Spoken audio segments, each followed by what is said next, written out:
A key component of the modern world economy, the chemical industry delivers products and innovations to enhance everyday life. It is also an industry in transformation, where chemical executives and workers are delivering growth and industry-changing advancements while responding to pressures from investors, regulators, and public opinion. Discover how leading companies are approaching these challenges here on The Chemical Show.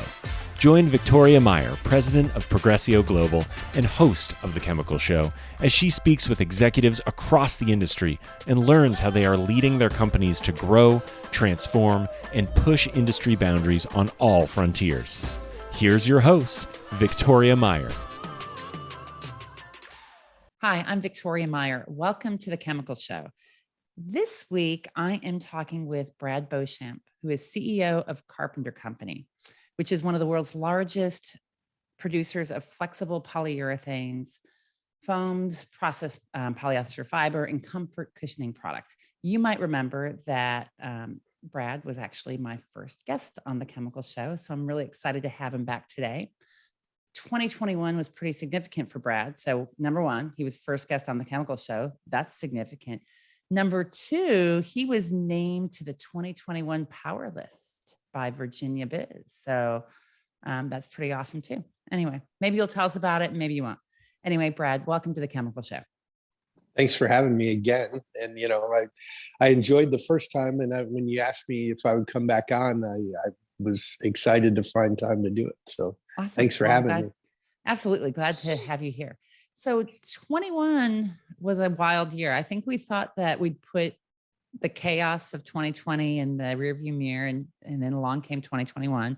What was really significant for you guys, for Carpenter in 2021?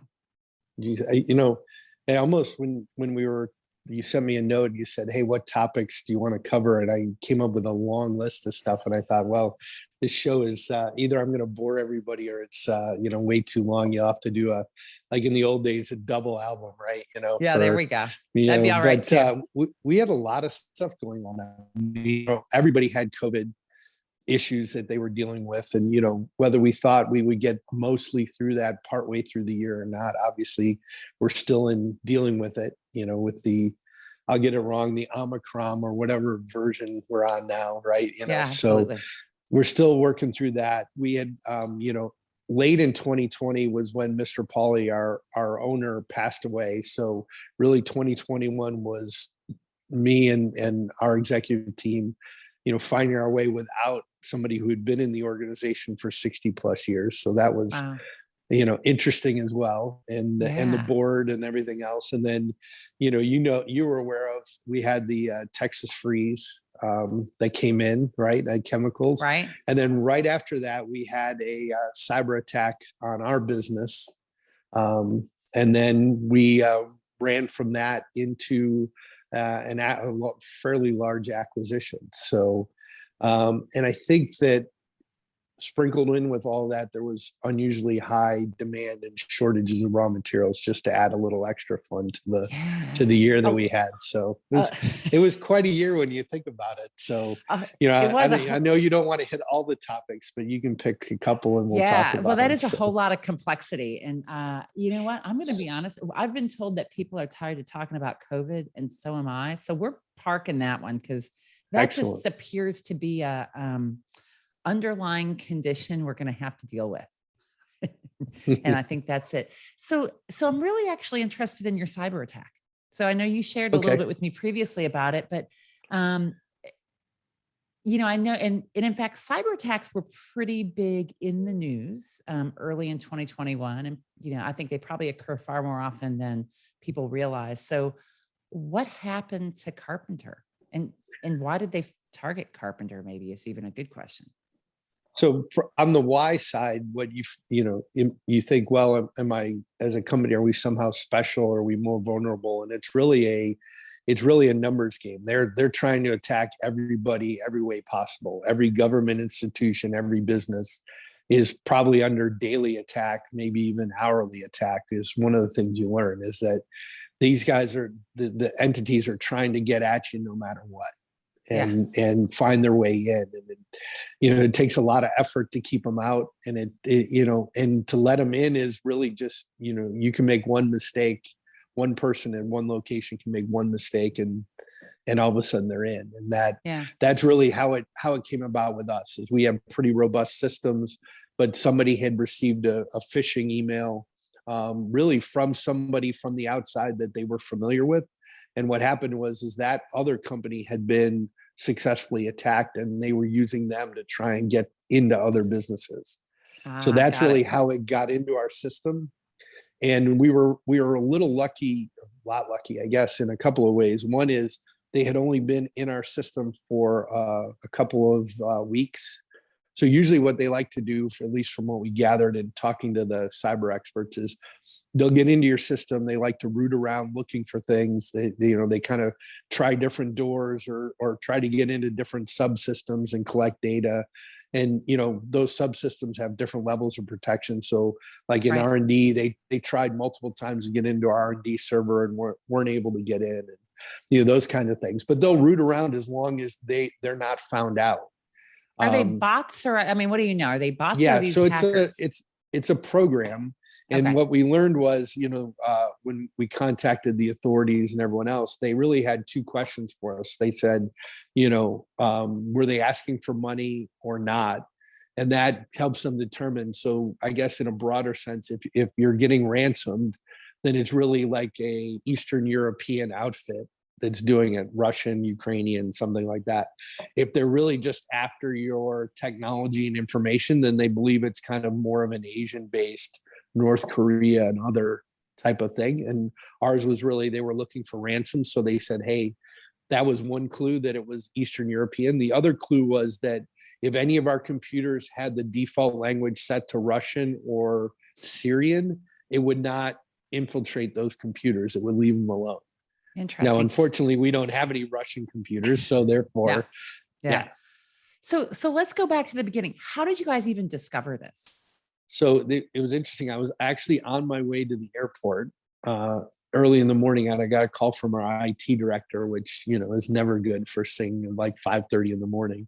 And he says, "We got a problem. We've been hacked." And I said, "Well, okay, what we don't know yet. We don't know what's going on, but we kind of shut it all down." And he said to me, Ed, which is one of our IT guys, is a great guy, had gotten contacted overnight by one of our locations in Europe on a different problem, was helping them with the problem IT wise, and then saw something that wasn't right and started looking at that.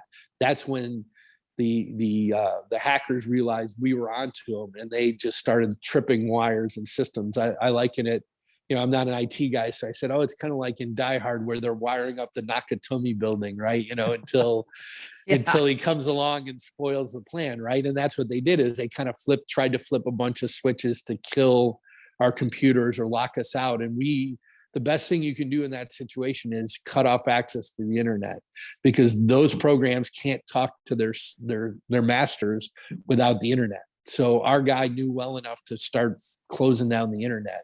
So we closed down the internet all the way around. That can't be easy either, because everything we do now is internet based, it seems. Yeah. And there's a lot of internet connections and things you don't even think about, and systems that are plugged into your systems and stuff like that. So we did that. We got the word out to everybody. We told our sales teams, which was good. We didn't, the phones weren't corrupted, and any computers that weren't actively connected to the network were probably safe. But we told everybody in sales, hey, go into your local location, manufacturing location, and get in contact with your customers, let them know what's going on, tell them that we don't have visibility of their orders, and start working, literally with pads of paper, writing down what orders are open and getting that info. And so we had kind of an all hands on deck scenario where we were saying, okay, we got to keep producing. We got to keep making product. We got to, keep, we notify our customers, but we got to keep them whole and up and running and everything else. And right. That was, as you say, because this happened right after the freeze. Am I right? So things were probably a little chaotic anyway. Demand was disrupted in multiple ways, and you want to keep serving your customers. Right. Yeah. And our demand was probably running that point about 20% over what it was the previous year from coming up from the chemicals. So we were at a high peak of demand, and you've got this going on where everybody wants more and more and more, and they don't really want to hear. All our customers were really great, but it's like, okay, you had this problem, but are you still going to be able to ship me rolls of carpet cushion or the parts that I need or the cut pieces of foam? And you learned a whole lot about what SAP and the systems computers really do for you. Our estimate would be that we're probably 50% less efficient doing it by manual processes because we did that for a while, right? A couple of weeks where we had probably about 2 weeks where everything was being done manually. And some things go really easy, right? The chemical plant for us was pretty straightforward. They could plug in recipes, they could run it, the Delta V systems weren't affected by it, that kind of stuff. But you get to like a plant where we're processing a block of foam, and a block of foam might get 90 or 100 cuts in it and now all of a sudden those have to be entered in manually, right? So somebody takes a piece of paper, puts in the code, hits enter, and the next line, they had to enter in all those line by line. And then of course things like printing labels and all that stuff was having to be done manually as well. Wow. So we went back to the Stone Ages, I guess. How did you guys recover from this? So fortunately, they weren't as far gone as the systems weren't as corrupted as they could have been if they had been in there longer. And like everybody else, we run backups. So what you try to do is figure out how far back you have to go before you were corrupted, right? So we used a third-party company that looked at that. And of course, the third-party company is kind of funny because they're like, well, can you just leave the system alone so that we can do like investigative work to figure all this out? And we're like, what do you mean leave it alone? And they're like, well, don't touch it. Don't do anything for like 6 or 8 weeks. And we're like, well, that's not feasible. We can't just like leave it. No, we have a business to run. Yeah. Right. Absolutely. Exactly. Yeah. So we had to balance that out with them. What could we help them to do? But what did we have to do for, the business? And they were able to give us hey, we think going back to this date is okay. And we can use our backup servers, which are slower and all those kinds of things to get kind of back up and running. And we basically kept the internet shut off really almost through most of last year until we built up systems that we felt were sufficiently enough that we could then, kind of regain access to the internet. So, we recreated certain connections, right? You're doing electronic payments and other things, you allow those to be okay. But, you learn a lot about like an IT system, because it's like, well, somebody might say, well, I want access to go to so-and-so's website. And IT could say, okay, we will give you access to that. But it turns out the way websites work really well is there's a bunch of different pages within there, and they're almost like independent pages. So you have to grant access to those independent pages unless you're just allowing kind of free access. We take certain things for granted, right? Well, I'll click through to the next web page, to the next this, and it all works efficiently until you have to have credentials for each of the pages. And then our IT guys are like, well, to set up that particular, let's say American Express required 35 access approvals, right? To get them back up and running and that kind of stuff, or Wells Fargo or somebody, So it is definitely complex. Yeah, that really impacted your business, it sounds like. So what did you guys learn from it? How does it changing how you operate? How does it change how you work with your customers today? So, the customers at first, they which we would do if we were the customer, right, is, okay, that's terrible. How can we help, right? All that kind of stuff. And then they move from well, were we compromised in this at all, right? And so we had to investigate and make sure that somebody didn't take our info and was trying to use it to get into their system, or somehow they were able to, because of EDI or something, leap into their system, which they weren't, right? So you provide them the assurances and you look at it, and then our IT guys work on what they call hardening the systems, right? Making sure less and less things can get through. We had already had a pretty robust, cyber program ourselves, where we would test our own employees. Myself or others would get random emails, and if you click on it, and you weren't supposed to, you get put into, you have to go to a training class to get retrained again, right? Right. We already had I think that happened to me once. Right. So we already had that, right? So you're like, well, what more could we be doing in that regard? And really, the best way I can kind of describe it, again, not being an IT guy, is we created a virtual internet. So like our people can go into the internet, but they're not really out on the World Wide Web without being in kind of a secure room for it, in essence. It's So that interesting. was So almost the a solution. sandbox of sort, a safe internet sandbox. How Right. does that factor though with like phones? Like, I mean, heck, half of my computing is done via my iPhone. Yeah, so the phone system runs on a different exchange server. So there were some different things with it, and actually, the fact that our phones weren't corrupted were pretty helpful to us, because that ended up being the main computer communication with customers, right? But it was funny because a bunch of people, myself included, switched over to personal email addresses. So you had to notify customers. So a lot of customers now, they would normally have carpenter.com, in their system. Now they're getting an email from Brad, but it's coming from Comcast, and it goes into their spam. So they weren't getting it either, right? So, or people are like, well, we don't accept Gmail addresses, right? Because those can be spam. And we're like, no, this is legitimately my new address for the next month, right? And oh man, it was, it almost seems like a distant memory now, but it was because in a lot March of other and things April, I think it have was happened. Yeah, Since then. that's true. But in March and April, it was front and center, getting us, through it and running it, and how do we harden the systems? And, they're always, the criminals are always trying to find new and better ways to get in. And so you have to try and find new and better ways to keep them out. And to be able to do what you want to do. You realize when you don't have the computers working, how much they really do for you and how much more efficient they make your business, right? So you can't say, well, we're just going to chuck it and go back to typewriters, right? That's not going to work either. So you have to find a way to live with the risk, I guess. Right. So. Right. I mean, absolutely. And in the digital age that we're in, and I think, the chemical industry, I think, still has a long way to go from a digitization perspective. And yet there is already so much interconnectedness in terms of how ordering happens and EDI and, automatic payments and just the whole operating of plants and business systems, et cetera, that, it's hard to imagine, right? If you had to stop it. And what I found out too was there was a lot of grace that was going around. I don't know that term doesn't get used a lot, but when you're been in business a long time, you need, and you have that situation, you need your suppliers to extend you grace, right? They need to understand that, hey, I want to pay you, but I can't right now.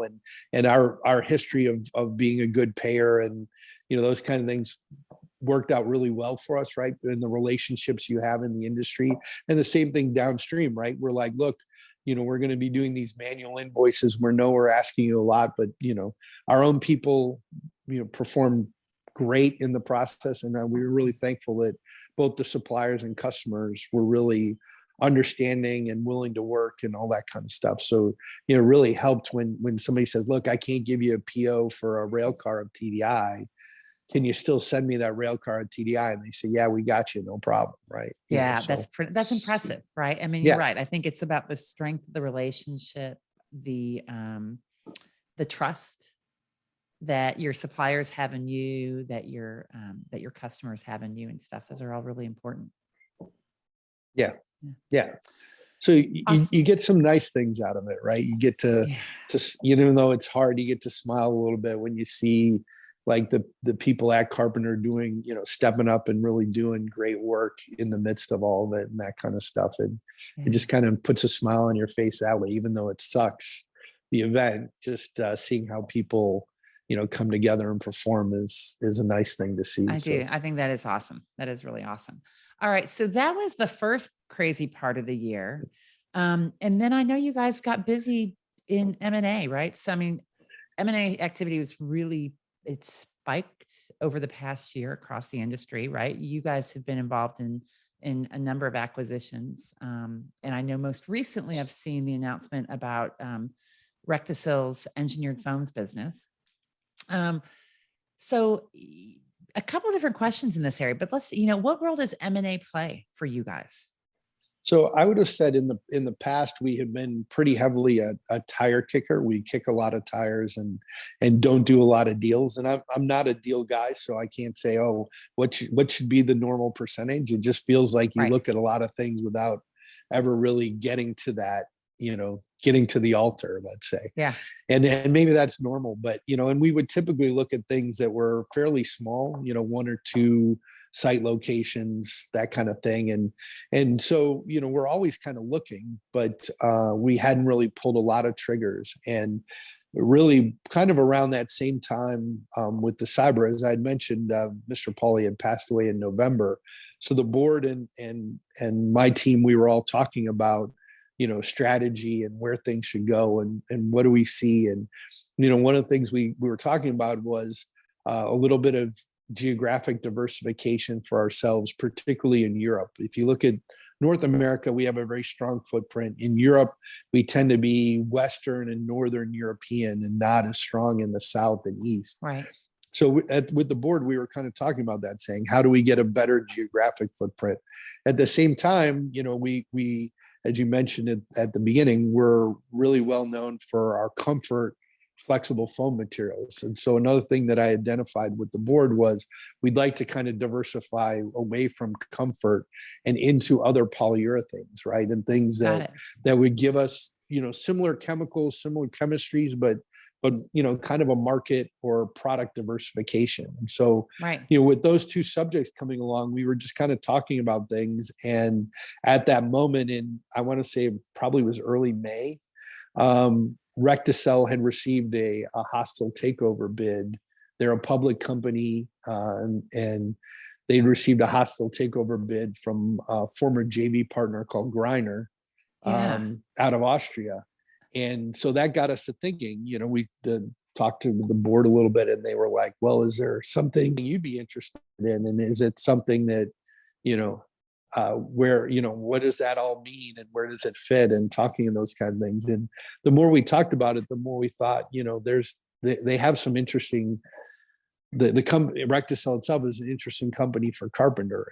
And previous to that, Recticel, just kind of winding the timeline back, had recently bought another competitor in Europe in the technical foam business, which tends to be more automotive and industrial and less comfort, called Foam Partner. And we had looked at Foam Partner back about 3 years ago.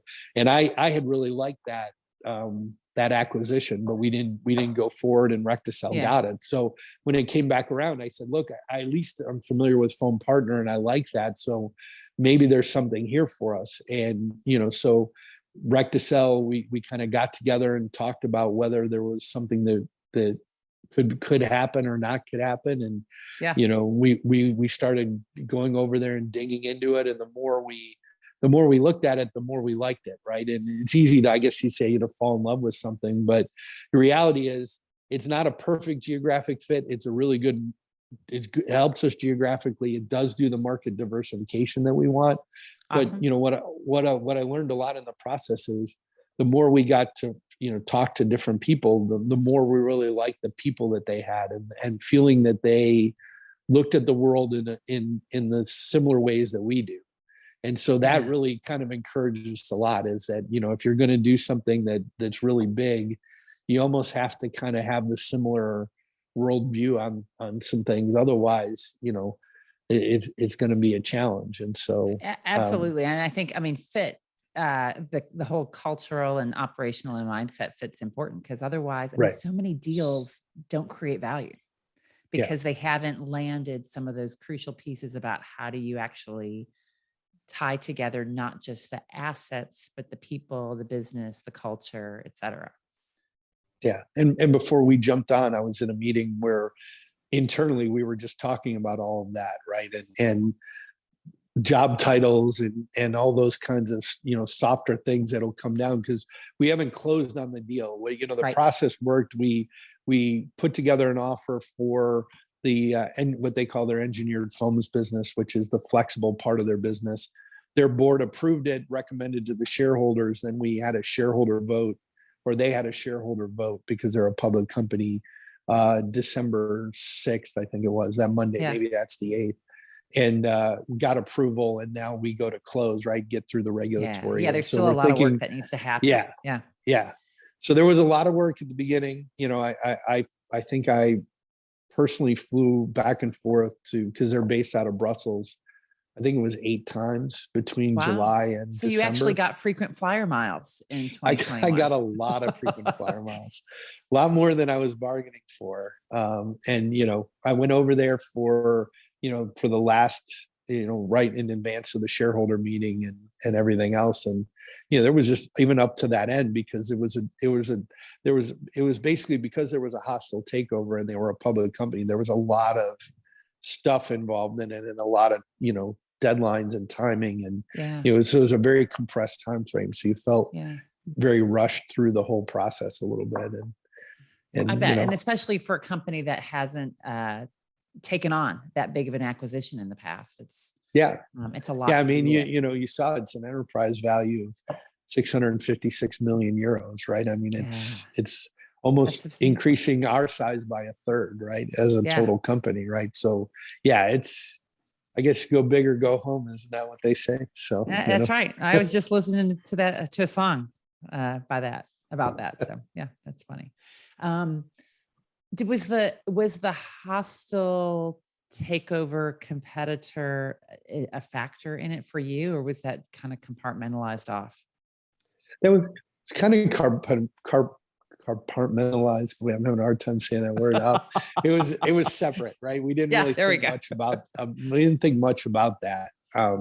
We knew that was that they were out there and they were lurking, and that influenced obviously timing and other things, and even how the deal got structured. Those were all influenced by that. I mean, I think if Recticel had looked back without this and then said, well, we kind of want to sell the business, we would have been one of the people they probably would have called to, and we would have done a normal courtship. Maybe it'd take a year to get familiar, but we had this compressed time frame of like, and can you get aligned philosophically? Can you not? We understood the business aspects of it pretty well, right? We know it's easy to look at locations or look at facilities and say, I like that equipment or I don't like that equipment. But kind of getting behind that to the next layers was, under kind of duress or under a compressed time frame. And, that's where, when my board asks, that's kind of what they want to know is, those other things too, right? In addition to why is it a good fit? What makes sense? But, how do you feel about the people involved in it? Because, one thing I would say that kind of helped make the deal work is we were pretty people light over in Europe. We have a good organization, but we were always looking to add more people. In fact, that would have been one of the goals for 2021, 2022 is beef up our European management structure a bit. And so obviously the Recticel acquisition, because we were looking for that kind of stuff anyway, lends itself pretty well to say, look, they got really good people, and it's not one of these where it's we're going to squeeze a bunch of synergies out of this. And, it's not, we're a strategic buyer, not, private equity guys. We're looking to make value out of it for the long term with, but we are jumping from, 4,500 employees to like 7,000 employees now. Wow. And, that's a big jump. I've spent a lot of time over the break trying to figure out how you do communications and those things internally well, right? How do the people that come on board and our existing people, how do they feel part of an organization and part of something that's bigger than themselves, right? Yeah. And I think that's, and I mean, I think the benefit, so to speak, is it's clearly an acquisition, right? So there's an expectation of blending into Carpenter as opposed to trying to, like if it was positioned more as just a joint venture or a partnership or whatever, where there's an expectation that you're creating a new culture. I mean, there's probably a new culture that comes out of it, or an evolved culture, but it's, they're going to come in and they need to fit in with you guys without losing all the good and the benefits and the uniqueness of them. So it's a challenge. Yeah. And they're still, so have you figured out how you're tackling it? I am not. They are still in the mix of integrating the foam partner side of it. So we really got kind of three organizations you're trying to meld together.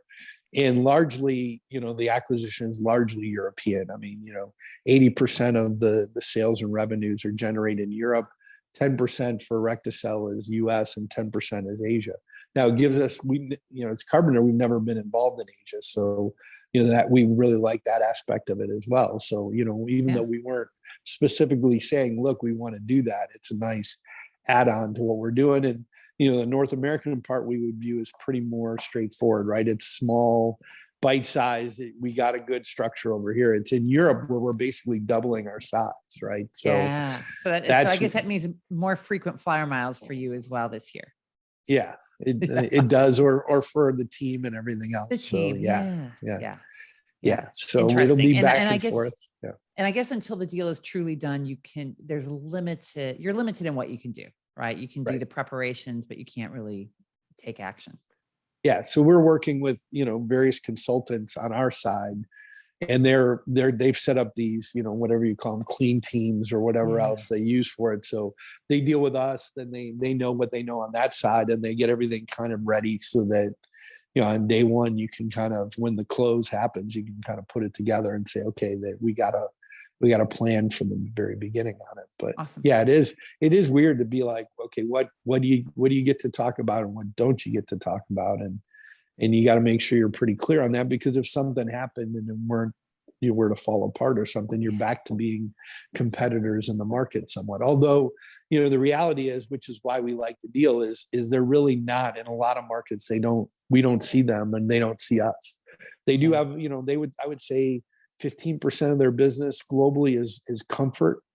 So it does compete with us, but 85% of it are customers that we don't know today. Right. And so obviously we're excited about that part, but it makes it a little bit easier to talk about some things, I guess. Absolutely.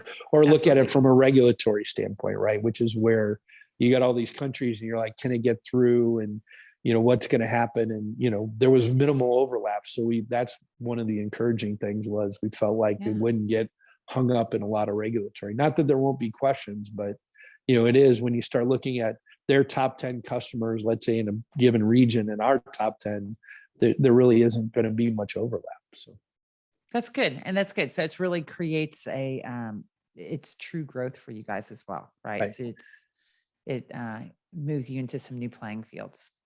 Yeah, exactly. Yeah. So we're excited about that. We're going to try and bring the best of what we think we do, and take the best of what they think, they do, and try not to, say, well, you're not doing it the right way. Right. It's trying to understand, and try and really make it, after the fact, looking at it and saying, boy, we really were able to pull, again, the best of everything out of it is what we're trying to aim for. So, yeah, makes sense.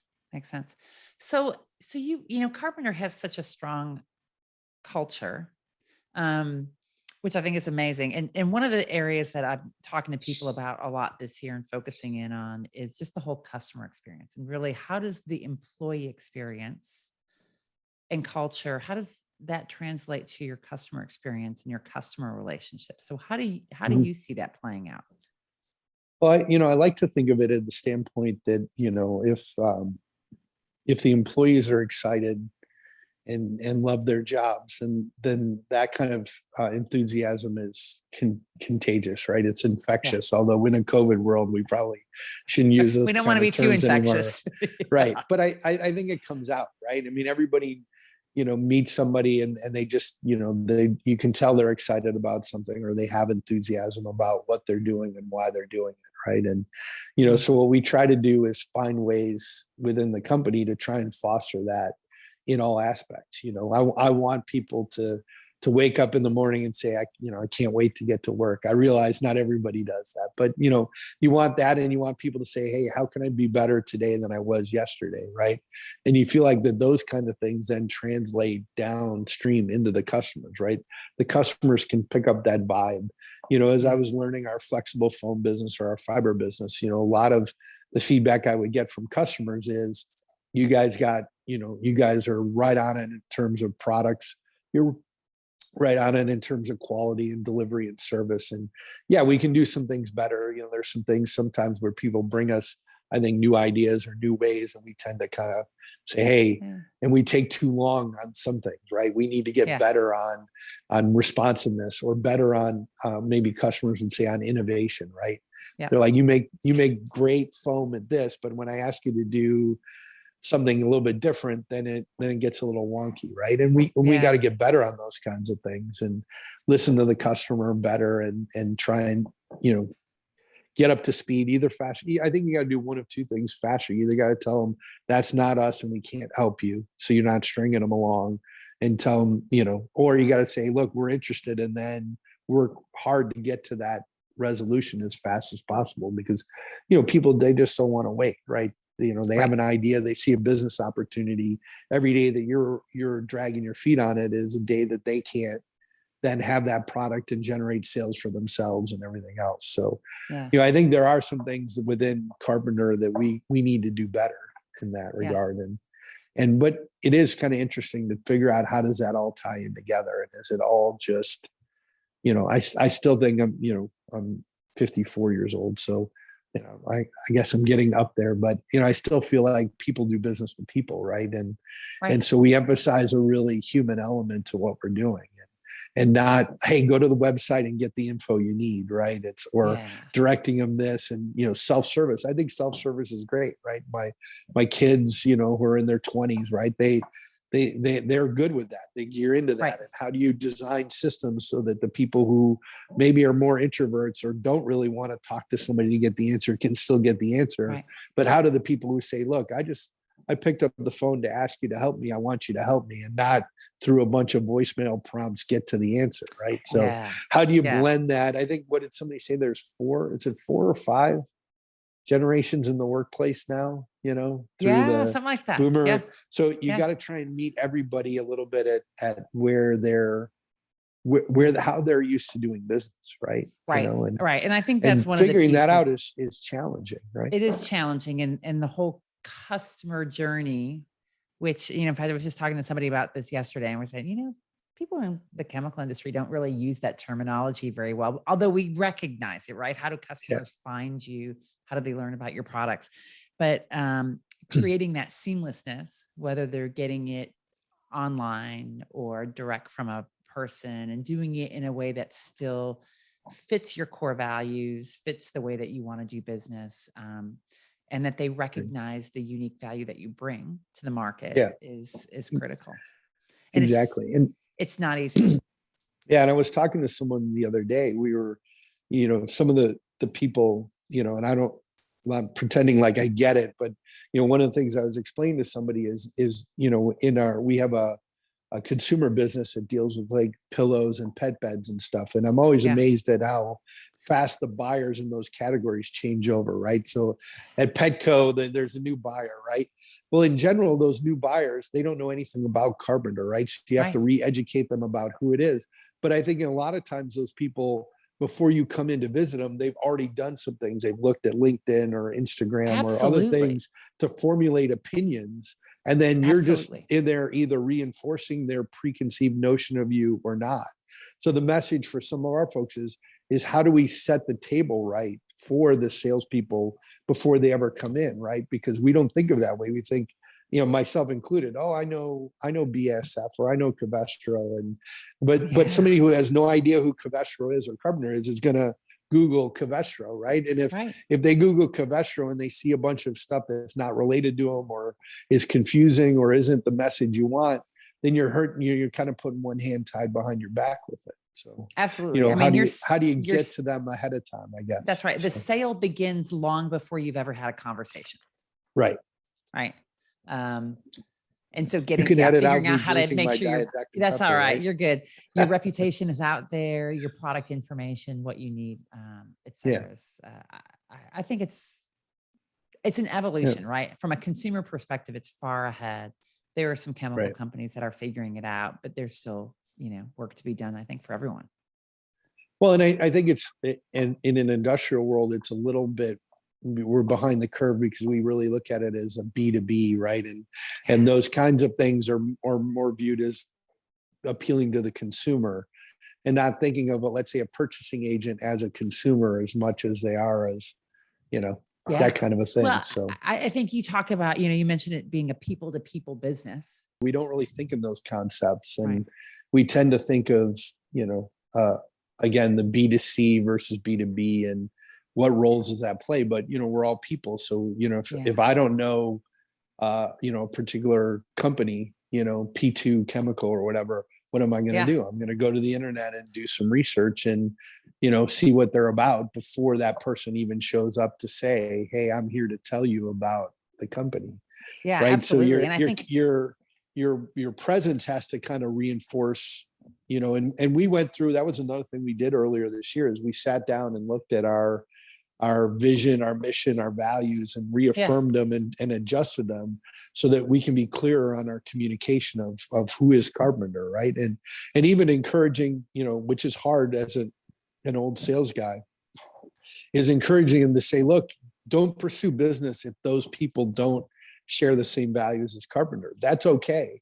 They may have a completely different business model and it works for them, and they can go get their phone from somebody else. That's okay, right? I mean, that's really hard for a salesperson to do because they just want to sell more product, right? But it's also really powerful, right? So so choosing to do business for the right reason is really powerful, and it actually creates more business. Right. So, I mean, I think you have to sometimes turn down the customers that are bad fits for the customers that are great fits that are going to grow with you and continue forward. And like I said, it's people get it confused because if a customer is a bad fit, it doesn't mean that they're a bad customer, right? It just means that they're asking for things or they want things that you're not really set up to do, right? And somebody else in the marketplace may be better set up to do the business in the way they want it. And it's a more successful partnership, and that's okay. It doesn't mean that either party involved in that is bad or wrong or something nefarious. It just means that, like, if you value certain things, like if you highly value, you got to have on-time delivery or something like that, then certain companies that focus on that are going to be better geared to meeting your needs, and you're going to be more satisfied with that person as your supplier. Whereas if somebody else says, look, I don't care if it shows up on Monday at 8, as long as it shows up sometime this week, I'm okay. Well, then you're not going to generate a lot of friction and frustration between missed expectations, Yeah, So. absolutely. Absolutely. Friction is a good word. I mean, trying to create that frictionless experience for your customers is critical. And that goes along with, the way you do business. So I'm going to turn a little bit. You talked early on a bit about the fact that with Mr. Pauly's passing, it's you and the leadership team and the board and really trying to figure out how you really do business together as I might even call you the new Carpenter, right? Because you're on the next stage of your company journey. How has that played out for you? Kind of an executive level management, maybe 15 people. And we said, hey, how do we feel about what we've published and what we have out there in terms of our core values and mission, vision, purpose kind of things. And we felt like we wanted to refresh some of those. So we actually went through some of that process. We actually also surveyed our own people on that, or in the process of surveying our own people with all that to say, hey, what are your opinions on Carpenter? What do we want to reinforce? How do we message that well internally? Kind of getting us ready, right, for Recticel, right? Because and the nice thing is a lot of their statements of their values are similar to ours. It's not quite the same words, but similar themes and stuff. And so we're trying to think a lot about how we harmonize all that messaging. Really, if we assume the deal is going to close in, certainly by June, but maybe April, right? So then you're rolling out to the new entity what you are and who you are. And then I think once you roll it out internally, then communicating that well to the customers, rather than looking at it saying, we want thing to splash out a website or a hashtag to the customers. Right. But I think it's much better, as we talked about, that I'm a people to people kind of person. It's much better to have somebody who's been their salesperson for a while saying, look, I just came from meetings, or I understand what we're doing, and this is how we're communicating it to the marketplace. So absolutely. I mean, I think that's great, because I do believe personally, strategy change, all of this is really personal. You have to get your team really connected with that so that they can live it, influence it, and then share that. Right. So Yeah. that's awesome. So what are your top priorities for 2022? What are we going to see? What are we going to see coming out from you guys? I think always, whatever year it is, I would say in a generic term would be, we want to be better than we were last year. Right. And we want to do things better than we did. And really, when I say do things better, it really centers around how do we do better for our people and how do we do better for our customers? I think those are the two constituent groups that I worry a lot about, right? And how do we do better for them? Because then I think that just leads to better business overall and, better organization. But, we've got the Recticel deal to close and to integrate and to try and make that into a successful partnership, the 1 + 1 = 2.5 or 3 kind of scenarios that we really want to have. And, how do we do that well, right? And focused on that. But we're not focused on that solely, right? We have an existing business with existing customers and we can't drop the ball with them. So we need to make sure we're still listening to those customers and not getting too distracted. And which was nice because, the board during this process was asking, hey, is this eating up a lot of people's time? And is it a distraction and everything else? And I can say, look, the people that we had in North America involved in it, were not the people that always are running our day-to-day business. Yeah, myself or our COO, yes, we're involved, but I wasn't pulling marketing people or manufacturing people from the US to do the due diligence over in Europe, right? So we were able to keep those things semi-separate so that customers over here didn't see any drop and change in what they would consider normal from us. So, I think that's probably the goal, is to try and make sure that those customers who are our customers today still feel well taken care of, right, going forward.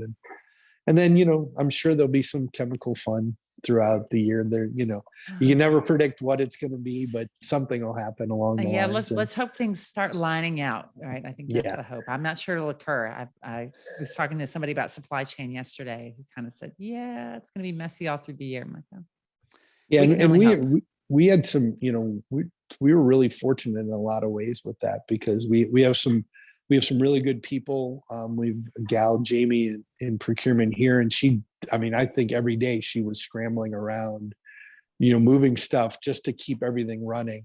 And one plant has this and the other needs that. And we did a lot of intercompany transfers that you wouldn't normally do. And she did a great job with it, as well as the people on the ground. But the other nice thing is we had gotten ourselves into doing some of our own trucking of chemicals, even like we have our own to be able to pick up TDI, because, rather than wait 7 days for a rail car to go from Houston to Temple, Texas, it's easier just to run a truck. Right. And, right. Makes sense. BSF or others or Covestro had gotten out of that business, right? They third partied it to somebody else. So we said, well, what if we put our own trucks in, a couple of drivers that are Carpenter people?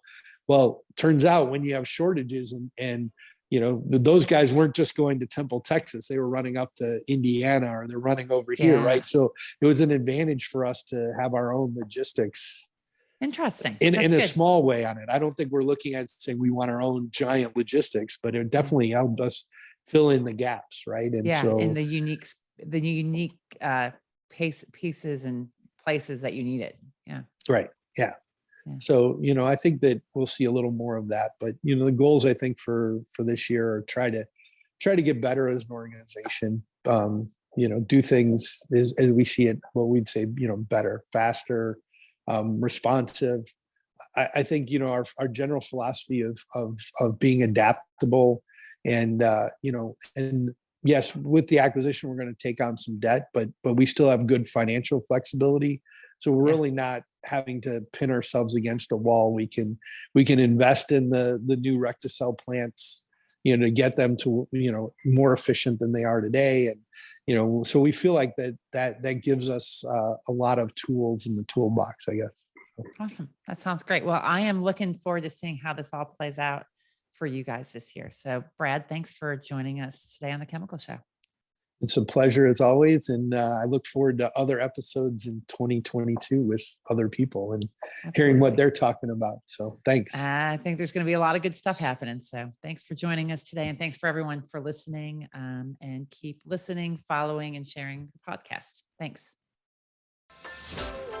We've come to the end of today's podcast. We hope you enjoyed your time with us and want to learn more. Simply visit thechemicalshow.com for additional information and helpful resources. Join us again next time here on The Chemical Show with Victoria Meyer.